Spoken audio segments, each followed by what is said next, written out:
ख्रिस्तामध्ये माझ्या प्रिय भाविकांनो, आज खरोखरच आनंदाचा दिवस आहे.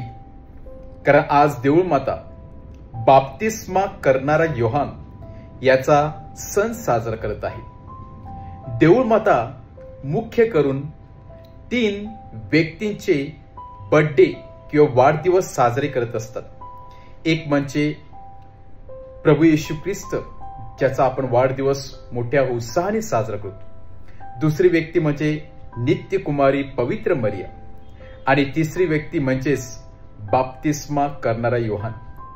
ह्या जेव्हा 3 व्यक्तींना इतकं महत्वाचं स्थान दिलं जाते, त्यावरून समजून येते की बाप्तिस्मा करणाऱ्या योहानाचं स्थान काय होतं. कारण बाप्तिस्मा करणाऱ्या योहानाने आपल्या प्रभू येशूसाठी मार्ग तयार केलेला होता. केवळ मार्गच नाही तर लोकांच्या हृदयाची तयारी केलेली होती. कारण प्रभू येशू ख्रिस्ताच्या येण्या अगोदर लोकांचे हृदय परमेश्वरापासून दूर गेलेले होते.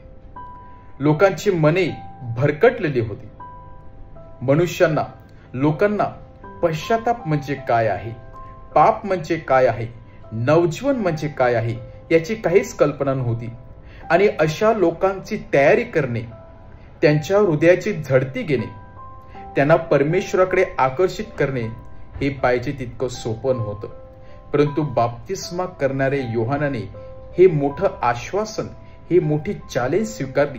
अनेक संकटांना त्यांना तोंड द्यावं लागलं. काहींनी त्याच्यावरती दगडमार केला, काहींनी त्यांना शिव्यागाळ दिली, काहींनी त्यांना वेड्यात काढलं. तरी सुद्धा बाप्तिस्मा करणारा योहान आपल्या या मिशन कार्यापासून हटला नाही. ज्या मिशन कार्यासाठी त्याला पाठवण्यात आलेलं होतं, जे कार्य त्याला पूर्ण करायचं होतं, ते कार्य त्यांनी पूर्ण केलं. एवढंच नाही तर आपल्या प्रभूसाठी त्याने आपल्या प्राणाची आहुती देखील दिली. आणि म्हणूनच प्रभू येशू ख्रिस्त नेहमी आपल्या प्रवचनामध्ये बाप्तिस्मा करणाऱ्या योहानाची वाहवा करत असताना सांगत आहे की बाप्तिस्मा करणारा योहानासारखा कुठलाही व्यक्ती अजून जन्मलेला नाही आणि जन्म घेणार देखील नाही. आणि तो केवळ आणि केवळ बाप्तिस्मा करणारा योहानच आहे. एवढा सर्वश्रेष्ठ बाप्तिस्मा करणारा योहान, त्याचा आपण आज वाढदिवस साजरा करत आहोत, त्याची आपण आठवण करत आहोत. या बाप्तिस्मा करणाऱ्या योहानापासून आपण काय करू शकतो किंवा काय शिकू शकतो? एक म्हणजे एकनिष्ठता, विश्वासूपणा. तो आपल्या गुरुशी, तो आपल्या मित्राशी, तो आपल्या नातेवाईकाशी विश्वास होता. जरी तो प्रभू येशू ख्रिस्ताचा कझिन ब्रदर होता, तरी देखील तो त्याहीपेक्षा आपल्या गुरुशी विश्वासू राहिला. कारण ज्या कार्यासाठी त्याला पाठवण्यात आलेलं होतं, त्या कार्यापासून, आपल्या मिशन कार्यापासून तो भरकटून गेला नाही, तर पूर्ण अंतःकरणाने, पूर्ण मनाने त्याने आपल्या गुरुवरती प्रीती केली आणि त्याच्यासाठी सुंदर असा मार्ग तयार केला. एवढंच नाही तर स्वतःच्या गुरुला देखील त्याने पाण्याद्वारे बाप्तिस्मा दिला. या घटनेद्वारे आपण सांगू शकतो की बाप्तिस्मा करणारा योहान हा साधा सुद्धा व्यक्ती नव्हता, तर स्वतः परमेश्वराने पाठवलेला एक संदेष्टा होता, ज्याने सर्वांच्या जीवनामध्ये एक जणू काही पश्चातापाचं वातावरण निर्माण केलेलं होतं. चांगलं जीवन जगण्याची संधी त्याने इतरांना दिलेली होती. आणि म्हणूनच बाप्तिस्मा करणाऱ्या योहानाद्वारे अनेक लोकांची मने प्रभूकडे आले. दुसरी महत्वाची गोष्ट जे आपण या बाप्तिस्मा करणाऱ्या योहानाकडून शिकू शकतो, ते म्हणजे नम्रपणा. किती त्या वेळा त्याला संधी होती आपल्या गुरुपेक्षा मोठी होण्यासाठी.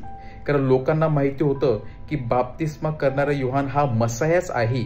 आणि म्हणून अनेक वेळा लोकांनी त्याला विचारलेलं होतं, आपली शंका प्रकट केलेली होती की खरोखरच तू ख्रिस्त आहे का? आणि त्या क्षणाला बाप्तिस्मा करणारा योहान संपूर्ण क्रेडिट स्वतः घेऊ शकला असता. परंतु त्यांनी तसं कधीच केलं नाही. तर स्वतःला नम्र केलं. एवढं नम्र केलं की दासाचं स्वरूप स्वीकारून त्याने सांगितलं की जो माझ्या मागून येत आहे तो सर्वश्रेष्ठ आहे, त्याच्या चपला देखील स्पर्श करण्यासाठी मी योग्य नाही. इतकं दासाचं रूप धारण करून त्याने नेहमी आपल्या गुरुला अग्रस्थान दिलेलं आहे. त्याच्या मध्यामध्ये कुठल्याही प्रकारचं प्राईड नव्हतं, स्वार्थीपणा नव्हतं. आणि म्हणून ही दुसरी बाब आपण बाप्तिस्मा करणाऱ्या योहानाकडून शिकू शकतो. तिसरी महत्वाची बाब म्हणजे बाप्तिस्मा करणारा योहान हा नेहमी सत्याला चिकटून राहिला, सत्याच्या मार्गावरती चालून राहिला.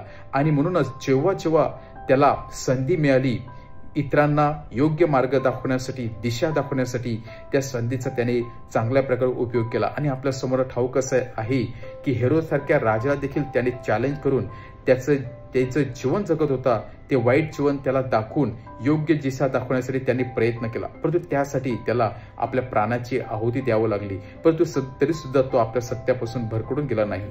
अशा प्रकारे हा महान संदेष्टा ज्याची आपण आज आठवण करत आहोत, आपण परमेश्वराकडून सामर्थ्य मागूया की संत योहानाच्या प्रमाणे आपण देखील परमेश्वराची विश्वासू राहावी.